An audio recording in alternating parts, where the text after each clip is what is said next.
saturation is only a myth in networking. Actually, hindi siya totoo eh. Kasi bakit? Ever since na nagkaroon na ng Forever Living dito sa Philippines, way back 1991, hindi naman lahat ng tao na-recruit nila eh. Hindi lahat ng tao nag-join. Sabi ko nga, ganito na lang kasimple. Kung pag-base mo mismo sa actual facts, okay, sa numbers tayo, ang member ng AIM Global all over the Philippines is we have more than 300,000.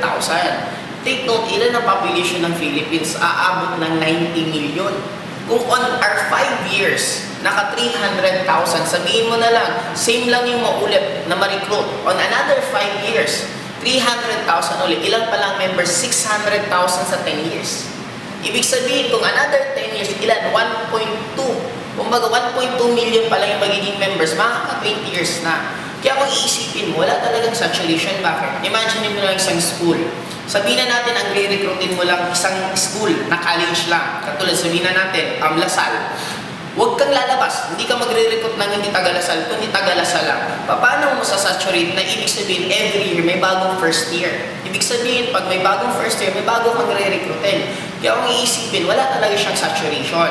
Sinasabi lang siyang may saturation kasi yun ang paminsan nagiging scapegoat ng mga ibang tao na hindi nagiging successful sa pag-network. Or ang iba, yun lang nila, para hindi sila sumali. Pero actually, sa tagal ko na sa industriya ng networking, may mga namimit ako 50 years old na 60 years old na first time nila ma-recruit sa networking. Ito yung tanong doon, saan sila nabuhay? Bakit sa tinagal-tagal nila sa mundo ni hindi man lang sila na-recruit? Ibig sabihin, ang dami pang tao na ganun gagawin mo.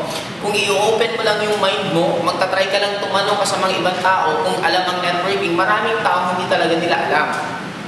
Ang clue, pag ang isang tao walang alam sa networking, pag nagsabi silang saturation, pag nagsabi silang una-unaan ng networking, ang kumikita lang nasa taas, yun ang mga symptoms na ibig sabihin, yung taong yun wala po talagang alam sa networking. Kasi sa dami kong kakilala, mga veterans na mismo sa networking, sila mismo hindi sila nagsasabi na una-unahan ng networking.